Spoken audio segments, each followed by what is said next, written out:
Hello बच्चों, आप लोगों का शशांक एंड दीपू के यूट्यूब चैनल में बहुत बहुत स्वागत है। जैसा कि हम लोग 4.2 पढ़ रहे थे प्रश्नावली, तो उसमें हमने कई क्वेश्चन को कर लिया था। ठीक, तो अब हम लोग क्वेश्चन नंबर 2 में है। क्वेश्चन नंबर 2 में आप देखेंगे कि उदाहरण को करने के लिए बोला है कि उदाहरण नंबर फर्स्ट को पढ़िए।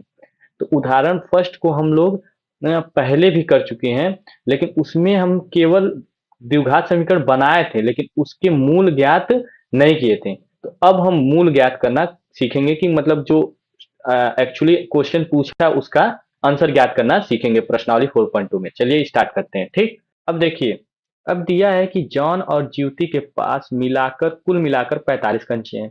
तो सबसे पहले मैं लिख लेता हूं कि जॉन के पास, किसके पास, जॉन के पास। तो जॉन के पास कितने कंचे हैं? मैं लिख लेता हूं कि जॉन के पास कंचों की संख्या x है। ठीक, फिर उसके बाद अगला पॉइंट बनेगा कि ज्योति के पास कितने हैं। अब देखिए, जॉन और ज्योति दोनों के पास मिला के कितने हैं? 45। तो मैं मान लिया कि जॉन के पास कितने हैं? x। x, तो ज्योति के पास कितने हो जाएंगे? 45 माइनस x। क्योंकि अगर मैं बोलूं कि आपके पास और मेरे पास मिला के 30 कंचे हैं, तो अगर मैं मान लिया कि मेरे पास 20 कंचे हैं, तो 30 में से 20 घटा देंगे तो आपके पास 10 कंचे हो जाएंगे। तो वही सेम कॉन्सेप्ट लगाना है। तो जॉन के पास कितने हो गए? x हो गए।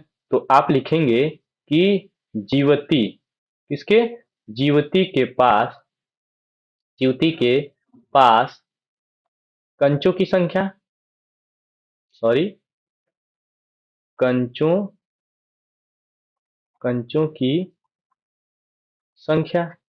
तो अब देखिए, ज्योति के पास कंचों की संख्या कितनी हो जाएगी? 45 माइनस 45 माइनस एक्स। ठीक, क्योंकि उसके पास, इसके पास एक्स था तो इसके पास 45 माइनस एक्स। अब कह रहा है कि दोनों पांच पांच कंचे खो देते हैं, मतलब जॉन भी खो देता है और ज्योति भी खो देती है। तो अगर जॉन खो देता है, तो अगर जॉन कितने कंचे, पांच कंचे, पांच खो देता है, क्या खो देता है? कंचे खो देता है। तो x माइनस 5। ठीक, और ज्योति भी खो देती है, कितना खोती है? ज्योति भी पांच कंचे खो देती है। तो ज्योति भी पांच अगर खो देगी कंचे, तो अब इसके पास कितना हो जाएगा? x माइनस, सॉरी x नहीं, 45, क्योंकि इसके पास कंचों की संख्या 45 माइनस एक्स है ना। तो 45 माइनस एक्स। अब पांच कंचे खो दी, कितना खो दी? पांच कंचे खो दी, तो -5। मतलब आपके पास 40 कंचे हैं, पांच खो दिए तो 40 माइनस 5 कर देंगे। तो जॉन के पास कितने कंचे थे? एक्स थे, और उसने कितने खो दिए? पांच खो दिए, तो एक्स माइनस 5। ज्योति के पास कंचों की संख्या कितनी थी? 45 माइनस एक्स। पांच खो दिए तो 45 माइनस एक्स माइनस 5। तो अब बताइए, जब ये हो जाएगा 45 माइनस एक्स माइनस 5, तो टोटल उसके पास बचेगा क्या? 45 में से 5 घटा देंगे तो 40 माइनस एक्स, यही ना होगा? 45 में से 5 घटाए 40 हो गया, माइनस एक्स है तो माइनस एक्स। अब कह रहा है कि अब उनके पास कंचों की संख्या का गुणनफल 124 है। मतलब कि इनकी, इसकी कंचों की संख्या कितनी है? x minus 5। इसकी कितनी है? 40 माइनस एक्स। तो मैं यहां लिखूंगा x माइनस 5 गुणे 40 माइनस एक्स। अब कितना है? 124।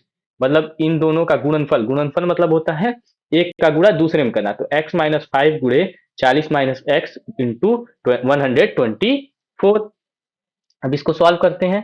तो अब इसको सॉल्व करेंगे तो x का गुणा इसमें करेंगे तो 40x, और x का गुणा इसमें करेंगे तो माइनस एक्स स्क्वायर। ठीक, अब 5 का गुणा इसमें करेंगे तो माइनस 5 चौका 20, मतलब कि 200, और इसका गुणा इसमें करेंगे तो minus minus plus 5x equal to 124। अब ये समीकरण बन गया। तो अब यहाँ पे लिख लूंगे, मैं लिख लूंगा कि 40x minus x square minus 200 plus 5x, और 124 इधर आ जाएगा तो minus 124 equal to 0।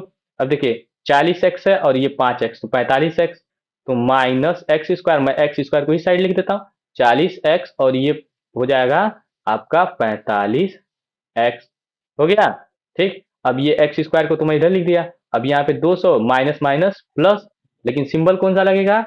Minus minus plus, लेकिन सिंबल जो लगेगा वो माइनस का लगेगा। तो ये हो जाएगा 4, 2 और 1, 3 इक्वल टू 0। अब मैं सबको इधर इस साइड भेज देता हूँ, क्योंकि एक्स स्क्वायर को मुझको प्लस करना है। तो एक्स स्क्वायर को बराबर किधर भेजेंगे तो प्लस एक्स स्क्वायर, 45x को प्लस वाले को भेजेंगे तो इधर आ जाएगा तो माइनस 45x, और 324 को भेजेंगे तो आपका हो जाएगा प्लस 324 इक्वल टू 0। अब ये बन गया मेरा द्विघात समीकरण। क्या बन गया? द्विघात समीकरण बन गया। अब कहेंगे सर द्विघात समीकरण तो बन गया, अब क्या करेंगे? तो अब इस द्विघात समीकरण को क्या करना होगा? हमको सॉल्व करना होगा। तो कंचों की संख्या क्या होगी? निकल के आ जाएगी। तो मैं एक नेक्स्ट पेज ले लेता हूं ताकि आपको समझा सकूं। नेक्स्ट पेज ले लेता हूं तभी आपको समझ में आएगा, ठीक ना? नेक्स्ट पेज ले लेता हूं, इसको थोड़ा सा कट करना पड़ेगा। नेक्स्ट पेज पे समझाता हूं। अब देखिए यहाँ पे तो ये वाली चीजें थी, तो यहाँ पे मेरा समीकरण आया एक्स स्क्वायर माइनस 45x और प्लस 324। तो मैं यहाँ लिख लेता हूं एक्स स्क्वायर माइनस 45x और प्लस 324 इक्वल टू 0। यही आया था ना? देख लीजिए, यहाँ पे देख लीजिए एक बार कि यही आया था। अब इसको मुझको द्विघात समीकरण के थ्रू क्या करना है? सॉल्व करना है। तो अब देखिए 45x को मुझको ऐसा तोड़ना है कि एक का गुणा 324 में करेंगे तो गुणा करने पे कितना आ जाए? 324, और जोड़ने घटाने पे कितना आ जाए? 45 आ जाए। तो अब देखिए जब ज्यादा बड़ी संख्या आ जाए ना तो उसका ले लेते हैं एलसीएम। तो अब मैं 324 का एलसीएम ले लूंगा, ठीक। अब 324 का एलसीएम ले लूंगा तो यहाँ बचेगा 2 एकन्नी 2 और 2 छके 12, 2 दूनी 4, 2 आठे 16 और 2 एकन्नी 2, ठीक। अब ये 3 से कटेगा, 3 से कटेगा तो यहाँ पे हो जाएगा 27, 27 तिया 81, फिर 3 से कटेगा 3 नवा 27, फिर 3 से कटेगा 3 त्रिके 9, फिर 3 से कटेगा 3 एकन्नी 3। अब देखिए ये वाले जो गुणा में है ना, इसको मैं एक साइड लिख लेता हूँ ताकि तभी समझ में आएगा। अब देखिए यहाँ मैं लिख लेता हूँ 2 इंटू 3, ठीक। 2 बार 2, 2 बार 3, और गुड़े 3 इंटू गुड़े 3, ठीक। अब देखिए अब मुझको क्या करना होगा कि मुझको ऐसे जोड़े लेने होंगे। अब जैसे मान लीजिए इसको इसको और इसको लूंगा तो 2 दूना के 4 तिहाई 12 हो गया, 3 त्रिके 9 त्रि 27 हो गया, ठीक। अब देखिए 7 और 2 को जोड़ेंगे तो 9 हो जाएगा, और 2 और 1 को 3 जोड़ेंगे तो 39 हो जाएगा। तो क्या ये बनेगा? नहीं बनेगा। तो इसको कट कर देते क्योंकि मुझको जोड़ने घटाने 45 आना है। अब 2 दूना के 4 तिहाई 12 तिहाई 12 तिहाई 36, कितना हो गया? 36। ये वाला मैं पूरा ले ले रहा हूँ, ये वाला जो गुणनखंड है इसको ले लेता हूँ। 2 दूना के 4 तिहाई 12 तिहाई 36 गुड़े 3 त्रिके 9, ठीक। अब 36 में अगर 9 जोड़ेंगे, 36 में अगर 9 जोड़ेंगे तो हो जाएगा 45। मैं इस साइड लिख देता हूं कि 36 में अगर 9 जोड़ेंगे तो कितना आएगा? 45 आएगा। लेकिन मुझको सिंबल कौन सा लाना है? माइनस वाला।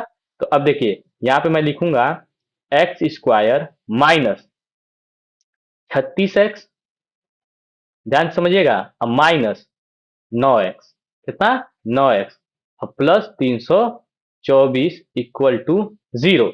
अब ध्यान समझिएगा, इस वाले पॉइंट को समझने की कोशिश करिएगा कि अब देखिए 36 का गुणा 9 में करूंगा तो 324 आ जाएगा, और 36 और 9 को जोड़ूंगा तो ये माइनस माइनस प्लस हो जाएगा तो कितना आ जाएगा? 45 हो जाएगा। ये थोड़ा सा बड़ा है, ऐसे ही आप एलसीएम लेके क्या कर लेंगे मतलब एलसीएम क्या, इसका खंड करके, ठीक। अब आज गुणनखंड कर लेंगे तो उससे निकल जाएगा। अब देखिए अब इन दोनों में से ये वाला जो दोनों है इसमें से x कॉमन ले लेंगे तो बचेगा x माइनस 36, और इसमें से कॉमन लेंगे तो माइनस 9, अगर कॉमन ले लेंगे तो यहाँ पे बचेगा x माइनस 36। अब कहेंगे कि सर आपको कैसे पता चल गया कि 9 का 36 में गुणा करेंगे तो 324 होगा? क्योंकि यहाँ पे देखिए 9 का गुणा 36 में किए थे तो आ गया था 324, ठीक। तो अब एक ब्रैकेट में लिख लेंगे x माइनस 36 और एक ब्रैकेट में लेंगे x माइनस 9 इक्वल टू 0।